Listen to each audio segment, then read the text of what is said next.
मंगलवार बा, चूहिया के बुखार बा। आज मंगलवार बा, चूहिया के बुखार बा। चूहिया गईली डॉक्टर के पास, डॉक्टर लगा दिलक सुई। चूहिया बोली उई उई उई।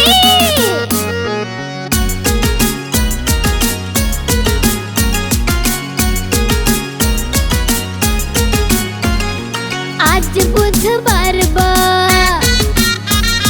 चूहा के बुखार बा। आज बुधवार बा, चूहा के बुखार बा। चूहा गईले डॉक्टर के पास, डॉक्टर लगा दिलक सुई। चूहा बोलस उई उई उई।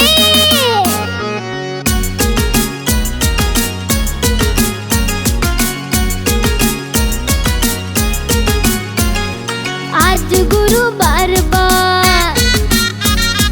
चूहों को बुखार बा।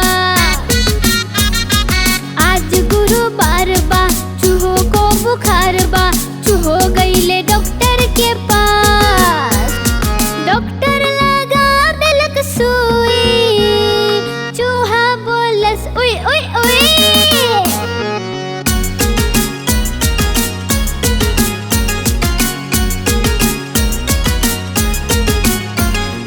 आज शुक्रवार बा, डॉक्टर के बुखार बा। आज शुक्रवार बा, डॉक्टर के बुखार बा। चूहा गईलस डॉक्टर के पास, डॉक्टर के लगा दिलक सुई। डॉक्टर बोलस उई उई उई।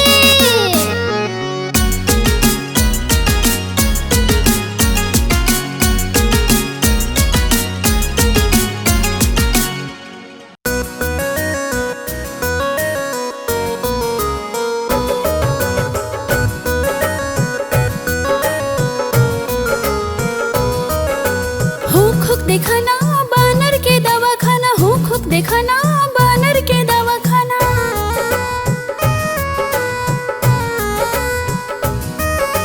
लकड़ी के दुकान में बानर खोलस दवाखाना। बीमार केहू होइतई हा, केहू के न बना। एक बार आज भैया लकड़ी के दुकान में बानर खोलस दवाखाना।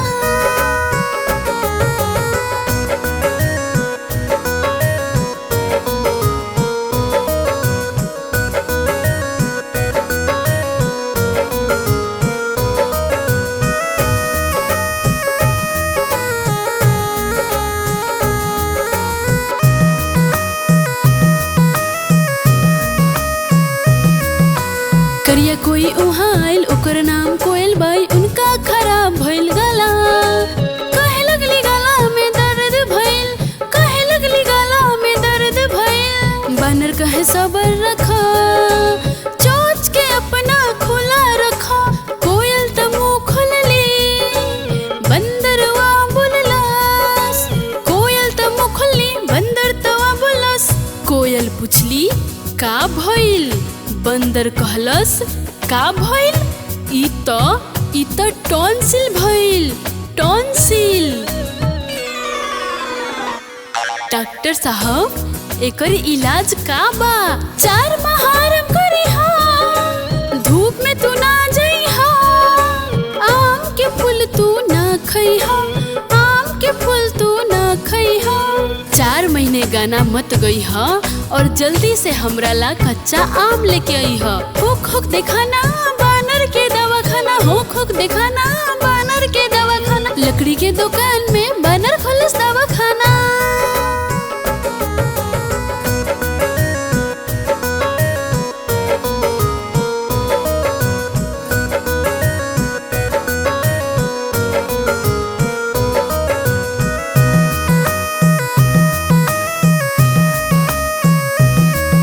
बिलाई घबरैलस, दवा लेबे आइलस। बिलाई घबरैलस, दवा लेबे आइलस। बानर बोलस आई आराम से बैठी। बिलार भैया बच्चा 4 घर में कौन बा बीमार। बिलाई माई बोली वैद्य जी उनके खातिर दवा दी।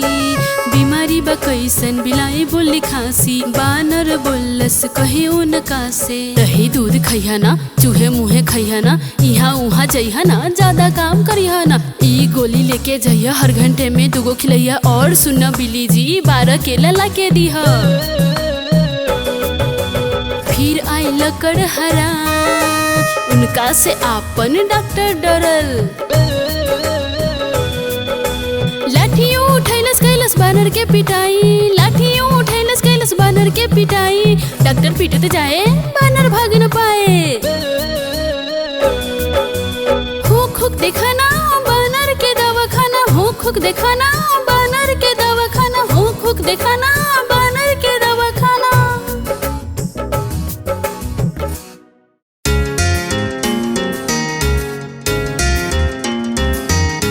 लाला जी त केला खैलस, केला खा के मुंह बिच कैलस।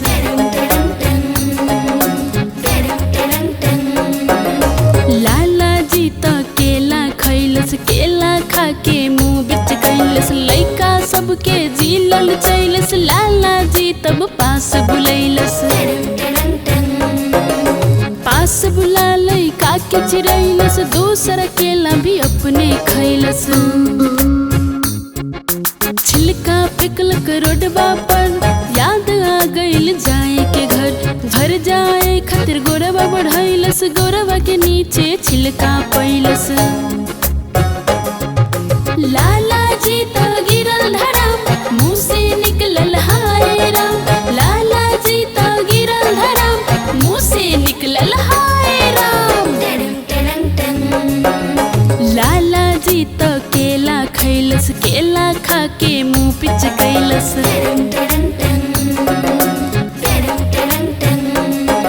लइका सब भी केला खैलस, तब लाला जी पास बुलैलस।